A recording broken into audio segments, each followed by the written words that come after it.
Hey guys, welcome back. So in this video we are going to see how to connect your Django project to your MySQL database. So let's get started. So I have created a basic project where we will be performing image CRUD. So first let us create the database for that. Okay, so first this is my project name and this is the app I have installed in this. I'll just show you that thing. So in your settings.py file you can see here installed apps. I have added the products app over here. So now we are going to change the database from the DB SQLite 3 to the MySQL database. So first let us comment this. Okay, so comment this out, and here we need to add few things. So the engine will be the same, so you can copy the same thing. Instead of the SQLite 3, just write MySQL.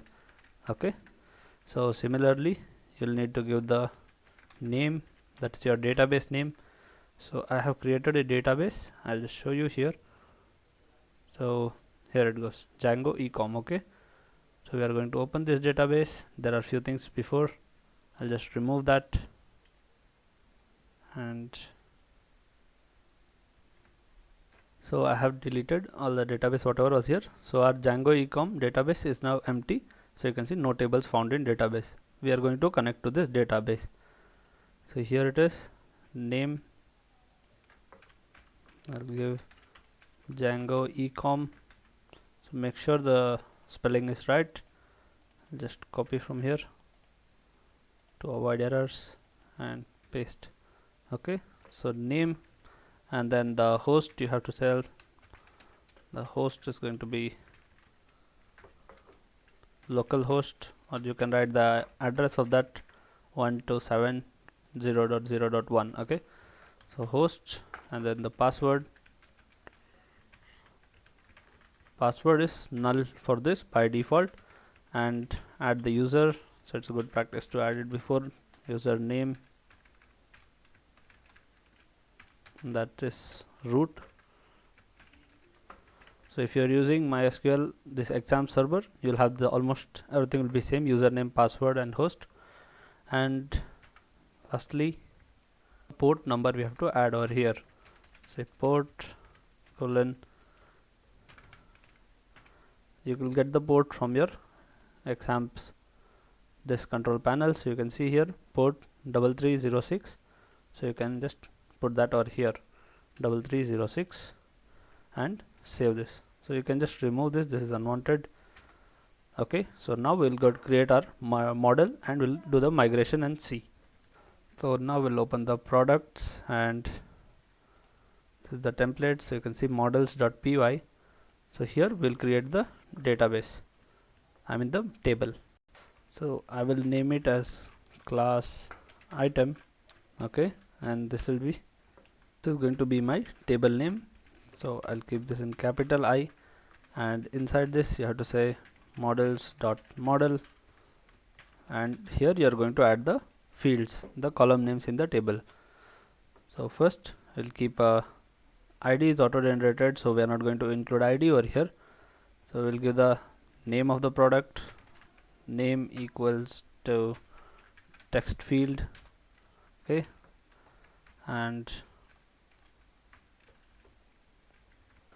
max length equals to, we'll say 191, and null equal to true, or let us not add this for the name, so that is a mandatory field.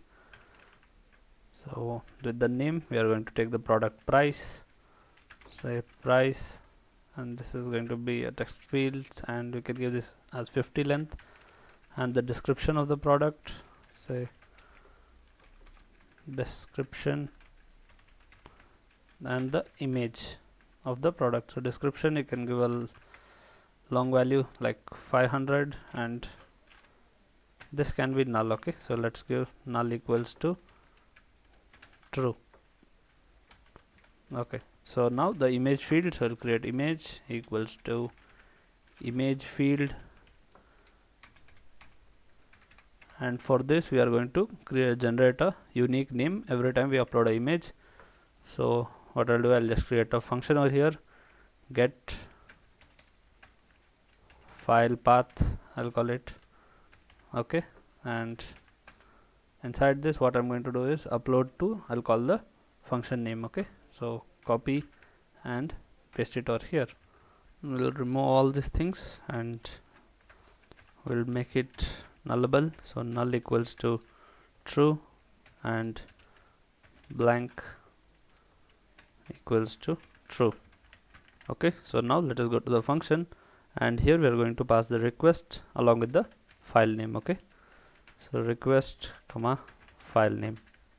Here we'll create a variable telling old file name equal to the file name. Okay, you can directly get that thing, the file name, and we'll create a variable for the time, current time. So we are going to print a unique name for each image we upload, so we'll be just concatenating the time so it doesn't repeat. So first let us import that, import date time, and here the variable name I'm going to keep is timenow equals date time dot date, oops, it's date time dot now, and here I want the format, so what I'm going to say is strf time, and here I'll declare the format %y %m %d, and then the %h m %s. okay, so now we are going to create the new file name, so I'll just call it the same name, file name equals, and we are going to concatenate both the thing, the old file name and the time. Okay, so we'll say %s and comma, first we'll keep the time, that's the variable name time now, comma old file name. Okay, so this way the file names will not repeat. So now we'll return this, return, and we need to import the OS for this, import OS, here os dot path dot join, and here it will be images, or let me keep uploads slash, and just put a comma over here and add this file name over here. Okay, so this is done. So now let us create our migration. So I'll open the terminal now, and here we are going to give the migration command. Okay, so we'll just check once, and you can see the table is empty, and now we are going to migrate this model. Okay, so before migrating, I forgot to tell that admin.py you have to register your models over here. So say admin.site.register and your model name in this. Okay, so model name is item, and just paste it over here. So it shows not defined, so let us import that from dot models import item. Okay, now we are ready to migrate the things. So now let us give the command py manage.py make migrations, hit enter, and there's some error.